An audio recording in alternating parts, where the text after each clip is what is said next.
নৃশংস মর্মান্তিক দৃশ্যগুলো আমরা দেখছি প্রতিনিয়ত, এবং সেগুলোর আমরা দেখছি এবং একই সাথে সেগুলোকে আমরা বিশ্বাস করছি।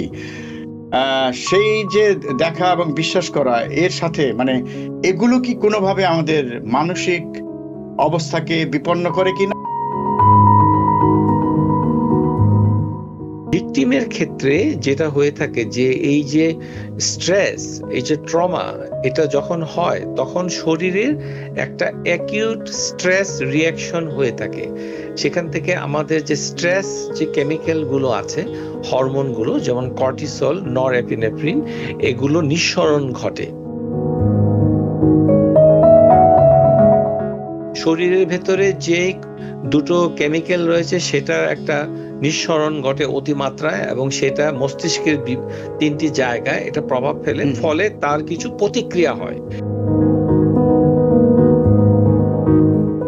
একজন ব্যক্তি কোনো নির্মম কোনো ঘটনা, হত্যাযজ্ঞ দেখে, কিন্তু সেই সাথে সে যদি অন্য ধরনের কোনো কোল্যাটারাল ইনফরমেশন তার ভেতরে না যায় এবং সে যদি জিনিসটাকে ওভাবে আপন মনে না করে, তখন তার ভেতরে প্রতিক্রিয়াটা ভিন্ন হবে। নৃশংস মর্মান্তিক দৃশ্যগুলো আমরা দেখছি প্রতিনিয়ত, এবং সেগুলোর আমরা দেখছি এবং একই সাথে সেগুলোকে আমরা বিশ্বাস করছি।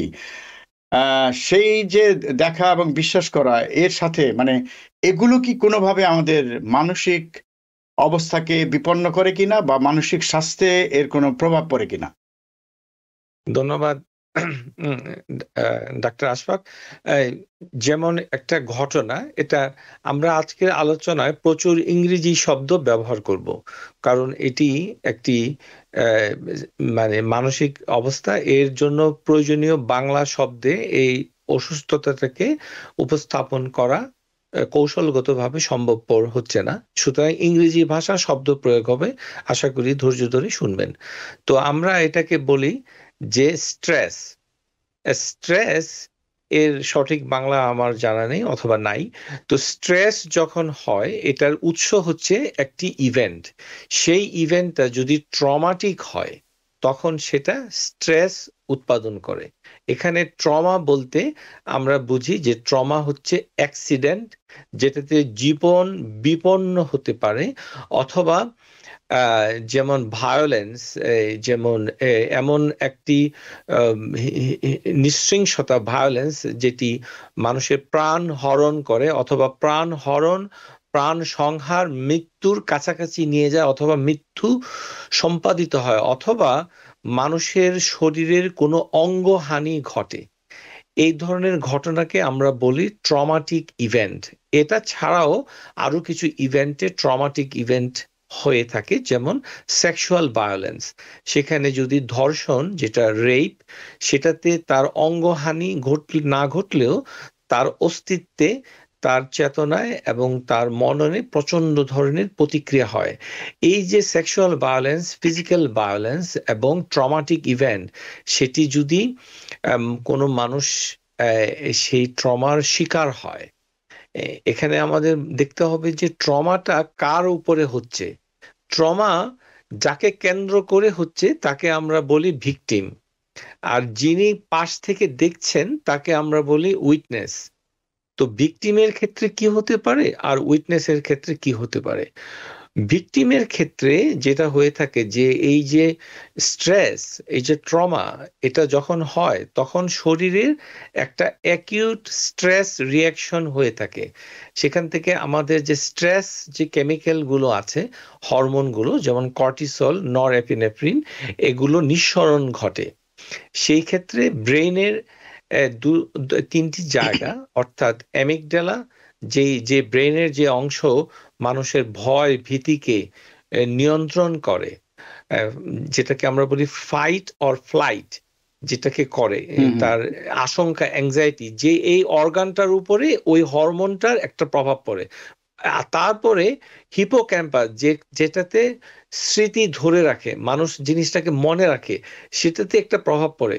তারপর একজন মানুষের যে মস্তিষ্কের অগ্রভাগ, যেটাকে আমরা প্রিফ্রন্টাল কর্টেক্স বলে থাকি, কারিগরি জি। ভাষায়, সেই হুম। জায়গাতেও একটি প্রভাব পড়ে। তাহলে এই আচ্ছা। তিনটা জায়গাতে প্রভাব পড়ে তাৎক্ষণিক, এটাকে হুম। বলে অ্যাকিউট স্ট্রেস রিয়াকশন। এটা আচ্ছা। পৃথিবীর সমস্ত মানুষ এটাতে একই ধরনের মোটামুটি রিয়াকশন হয়, কিন্তু প্রশ্ন হুম হচ্ছে হুম। যে রিয়াকশনটা মানুষ কিভাবে মোকাবেলা করেন। তো এখানে আচ্ছা, আমার একটা বিজ্ঞানীদের প্রশ্ন, যে আমি একটু ইন্টারাপ্ট করি ডক্টর খন্দকার, যে আপনি যেটা বললেন যে অ্যাকিউট স্ট্রেস স্ট্রেস রিয়াকশন, যেটা, রিয়াকশন হ্যাঁ, এই রিয়াকশনটা কি মানে ভিকটিম যদি বেঁচে যায়, হ্যাঁ, তা সেক্ষেত্রে তার মধ্যেও হতে পারে, আর যিনি এটা পর্যবেক্ষণ করছেন বা উইটনেস করছেন, দেখছেন, তার মধ্যেও কি হতে পারে, দুজনের মধ্যেই কি হতে পারে এটা? অত্যন্ত গুরুত্বপূর্ণ বিষয়। আমরা যেটা জেনে থাকি যে যিনি ভিকটিম, যে এই ভায়োলেন্সের শিকার হচ্ছে, অথবা প্রাণঘাতী গান শট ইনজুরি, বন্দুকের গুলির আঘাতে যার মৃত্যু হচ্ছে, অপমৃত্যু যেটাকে আমরা হুম হুম। সহজ বাংলায় বলে থাকি, অথবা জি। তার কোনো অঙ্গহানি হচ্ছে ধারালো কোনো অস্ত্রের মাধ্যমে, অথবা তাকে ধর্ষণ করা হচ্ছে শারীরিকভাবে, অনেক ভয়ঙ্কর মানে শারীরিক কসরতের মাধ্যমে, সেই ক্ষেত্রে ভিকটিম সে একটি ভয়ঙ্কর স্ট্রেস এর মোকাবেলা করে, এবং এটি বায়োলজিক্যালি ট্রুথ। শরীরের ভেতরে যে দুটো কেমিক্যাল রয়েছে সেটার একটা নিঃসরণ ঘটে অতিমাত্রায়, এবং সেটা মস্তিষ্কের তিনটি জায়গায় এটা প্রভাব ফেলে, হুম হুম। ফলে তার কিছু প্রতিক্রিয়া হয়। এই আচ্ছা। প্রতিক্রিয়াটা আমরা পরে বলবো। জি। তার মানে এটাকে অ্যাকিউট স্ট্রেস রিয়াকশনটা হয়, কিন্তু হয়ে যাওয়ার পর বিভিন্ন মানুষ সেই বিভিন্নভাবে এটাকে ধারণ করে। কোনো কোনো মানুষের ক্ষেত্রে দেখা যায় যে স্ট্রেসটা ৩ দিনের ভেতরেই এটা সে কাটিয়ে উঠে, অর্থাৎ এটাতে তার স্বাভাবিক জীবনযাত্রায়, যেমন সোশ্যাল ফাংশনিং, সামাজিক কর্মকাণ্ডে, অথবা পেশাগত কর্মকাণ্ডে, অথবা ইন্টারপার্সোনাল ফাংশনিং, অথবা নিজের ব্যক্তিগত যে তার স্বাস্থ্য সুরক্ষাগুলো রয়েছে, যেন ঘুমানো, খাবার আহার করা, নিদ্রায় হুম যাওয়া, হুম। কাজ সম্পাদন করা, দায়িত্ব পালন করা, এগুলো যদি ব্যাঘাত করে না, এটা ৩ দিনের ভেতরেই অনেক লোক এটাকে নিয়ন্ত্রণে নিয়ে ফেলে। এটা কি এখন আমরা উইটনেস, আসি, এটা কি উইটনেসের ক্ষেত্রে, মানে এটা কি হ্যাঁ, উইটনেসের মধ্যে যদি এই ধরনের না, প্রতিক্রিয়া এটা হয়? এটা উভয়ের ক্ষেত্রে, ভিকটিম, মানে যিনি ভিকটিম এবং ভিকটিম উইটনেস। এবং উইটনেস। এখন আচ্ছা উইটনেসের আচ্ছা। ব্যাপারে আমরা একটু ব্যাখ্যা করব যে উইটনেসটা জি। কোন পর্যায়ের। যারা সরাসরি এই ধ্বংসাত্মক এবং প্রাণ হরণকারী হত্যাযজ্ঞ দেখে, এবং নিকটে বসে দেখে, সরাসরি দেখে, এবং তারা যদি মানে এটাকে ঘটনাস্থলে দেখে, থেকে। ঘটনাস্থলে উপস্থিত থাকে, যদি হুম তার হুম। চোখে চশমা থাকে, কিন্তু চশমা ছাড়াও যে যদি নিকটে থাকে এবং সেটা যদি দেখে, এটা একটি দেখতে প্রক্রিয়া। পায়। আরেকটি হুম হুম। হচ্ছে learning this event that close friend or relative, মানে একটা লোক নিহত হয়েছে, সেই লোকটাকে সে যদি ওন করে। এখানেই হচ্ছে আমাদের জাতির একটি বৈশিষ্ট্য রয়েছে। আমাদের দেশে ভ্রাতৃত্ববোধ, তারপরে সামাজিক বন্ধন এত সুরক্ষিত যে আমাদের জাতিগতভাবে কোনো মানুষের প্রাণহানি হলে আমরা পুরো জাতি এটাতে সাড়া দিই। সেই ক্ষেত্রে অন্য জাতির ক্ষেত্রে এটা নাও হতে পারে, কিন্তু আমাদের আচ্ছা। ক্ষেত্রে হতে পারে। সেই ক্ষেত্রে হচ্ছে লার্নিং পদ্ধতিতে, অর্থাৎ খবরটা যখন আমাদের কাছে পৌঁছে, আমরা যখন ওই ভিকটিমকে মানে নিজের মতো করে মনে করি, যেমন যিনি নিহত ব্যক্তিকে মনে করি সন্তানের মতো, নিহত ব্যক্তিকে যদি আমি কল্প করি যে সে আমার ভাইয়ের মতো, আমার বোনের মতো, আমার সন্তানের মতো, তাহলে সেই বিষয়টাকে, যে যখন ইনফরমেশনটা তার মস্তিষ্কে প্রবেশ করে, তখন অনেক ব্যক্তি সেটাকে ঠিকমতো প্রসেস করতে পারে না। আরেকটি হচ্ছে আমরা দেখছি যে ইলেকট্রনিক মিডিয়াতে যদি দেখে, এখন ইলেকট্রনিক মিডিয়াতে যদি দেখে, শুধু দেখলেই এই রিয়াকশনটা হবে না। ইলেকট্রনিক মিডিয়াতে যদি দেখে, সেই সাথে সে যদি ওই ইভেন্টকে অনেকক্ষণ ধরে দেখে, এবং তাকে যদি জানানো হয় যে এই নিহত ব্যক্তি তার সমাজের, তার ঘনিষ্ঠ, তার আত্মীয়, তাকে চিনতো, তার পরিবেশকে চিনতো, সে মনে হচ্ছে তার নিজের ছেলের মতো, তখন সেই সংবাদ অথবা তথ্যপ্রাপ্ত ব্যক্তি, তার ভিতরে অ্যাকিউট স্ট্রেস রিয়াকশন হতে পারে। এবং সেই আচ্ছা। ক্ষেত্রে আমরা বলবো যে প্রথমে অত্যন্ত মৃদুভাবে যেটা শুরু হয় সেটা হচ্ছে বিহেভিয়ারিয়াল, অর্থাৎ আচরণগত একটা সমস্যা, আর জি ইমোশনাল একটা সমস্যা। এই দুটো আচ্ছা সমস্যা দিয়ে যে সমস্যাটা তৈরি হয় ওটাকে হুম হুম আমরা বলি অ্যাডজাস্টমেন্ট ডিসঅর্ডার। আচ্ছা আচ্ছা কিন্তু এখানেই এটি থেমে থাকে না, এটি নির্ভর করে কে দেখছেন, কিভাবে দেখছেন, এবং তার কাছে কিভাবে খবর পৌঁছেছে, এবং নিহত ব্যক্তিকে তিনি নিজের কাছ থেকে কতটুকু আপন মনে করেন। মানে এটি কিভাবে হচ্ছে দেখছেন উনি কিভাবে কিভাবে মানে দেখছেন, অনুভব করছেন? হ্যাঁ অনুভব করছেন। এখানে শুধুমাত্র যে আমাদের যে diagnostic statistical manual of mental illness, তারা হুম হুম বলেছে যে ইলেকট্রনিক মিডিয়াতে যদি একজন ব্যক্তি কোনো নির্মম কোনো ঘটনা হত্যাযজ্ঞ দেখে, কিন্তু হুম সেই সাথে সে যদি অন্য ধরনের কোনো কোল্যাটারাল ইনফরমেশন তার ভেতরে না যায়, এবং সে যদি জিনিসটাকে ওভাবে আপন মনে না করে, তখন তার হুম ভেতরে প্রতিক্রিয়াটা ভিন্ন হবে। অর্থাৎ আচ্ছা আমি তার মানে বলছি আমি যে একটু ইন্টারাপ্ট করি জি আমি একটু ইন্টারাপ্ট করি ক্ষেত্রে যে আপনি যেটা বলছেন যে যে ঘটনাটা ঘটলো সেটার প্রতি আমি কতটুকু সহানুভূতিশীল, সেটার সাথে জি আমি মানসিকভাবে কতটুকু সেটাকে মানে সেই বিষয়টাকে আমি অনুভব করছি, যেটা আমি বলি এমপ্যাথি, এটা একটা বিষয়। সেক্ষেত্রে আমার এক ধরনের প্রতিক্রিয়া হবে। আর আমি যদি ওই ঘটনাটাকে মনে করি যে হ্যাঁ এটা তো ঠিকই আছে, বা ওই ঘটনা যেটা ঘটেছে সেটাকে যদি আমি মনে করি যুক্তি দিয়ে, যদি মনে করি যে না এই ঘটনাটা তার জন্য হওয়াটা ঠিকই আছে, বা এটাকে সমর্থন করি, তখন আমার মধ্যে অন্য ধরনের প্রতিক্রিয়া হবে। আপনি কি তাই বলতে চাচ্ছেন?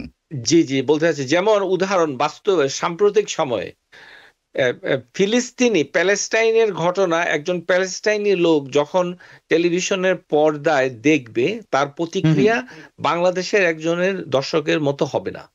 আবার এক্স্যাক্টলি বাংলাদেশের নৃশংস ঘটনা যখন একজন প্যালেস্টাইনিয়ান লোক দেখবে, তখন তার হুম হুম প্রতিক্রিয়াটা বাংলাদেশি মানুষের মতো হবে না। কারণ হুম হুম এখানে জানার যে প্রক্রিয়া, সেখানে তার ক্লোজনেস, মানে সে ওই ব্যক্তিকে সে নিজের মতো মনে করে কিনা, আমরা যেটাকে বলি ওনিং, সে কি হুম হুম মনে করে হুম যে এই ছেলেটা, এই ব্যক্তি তার সন্তান, তার ভাই, তার বোন, যদি এরকম মনে করে যে দেখতে তার মতো, কথা বলে তার মতো, খাদ্য অভ্যাস তার মতো চিন্তা করে, অর্থাৎ নিজেকেই যেন কল্পনা করে যে সে তারই একজন খুব ঘনিষ্ঠ কেউ, জি হুম হুম স্বজনের মতো, এরকম যদি হয়, তখন ইলেকট্রনিক মিডিয়ায় দেখলেও তার ভেতরে অ্যাকিউট স্ট্রেস ডিসঅর্ডার হবে। এটাকে আমরা বলি অ্যাকিউট স্ট্রেস ডিসঅর্ডার। এটার সময়সীমা হচ্ছে 3 দিন পর থেকে 1 মাসের হুম হুম ভেতর। হুম অর্থাৎ হুম একটি ঘটনা যখন কেউ দেখবে, সে দেখাটার সাথে যদি জানার একটা সম্পর্ক থাকে, এবং মানে যিনি ভিকটিম হয়েছে তাকে যদি সে আপন মনে করে, এবং এটা যদি বারবার জানতে থাকে, যেমন মিডিয়ার মাধ্যমে, সামাজিক যোগাযোগের মাধ্যমে, অথবা দৃশ্যের মাধ্যমে, সেই সাথে তাকে হুম যদি ইনফরমেশন দেওয়া হয়, তখন ওই ব্যক্তি যদি ওটা কাটিয়ে উঠতে না পারে, তার সময়সীমা হচ্ছে 3 দিনের অতিরিক্ত। 3 দিনের আচ্ছা পরে যখন এটা অতিক্রম করবে, তখন হুম তার কতগুলো সিমটম যদি দেখা দেয়। এখন হুম হুম আমাদের আলোচ্য বিষয় হচ্ছে সিমটম গুলো কি কি। ওই সিমটম গুলি যদি 1 মাস পর্যন্ত বিদ্যমান থাকে, ঘটনা জি হয়ে যাওয়ার পর, অথবা ঘটনা হয়ে যাওয়ার 1 মাসের ভেতরেই যদি এটা হয়ে থাকে, তখন এটাকে মানসিক স্বাস্থ্য অসুস্থতার যে শ্রেণী বিন্যাস, সেখানে হুম আমরা হুম বলে থাকি যে রোগীটার অ্যাকিউট স্ট্রেস ডিসঅর্ডার হয়েছে। নিউ ইয়র্ক থেকে সম্প্রচারিত TBN24 টেলিভিশন বিশ্বজুড়ে বাঙালির কণ্ঠস্বর।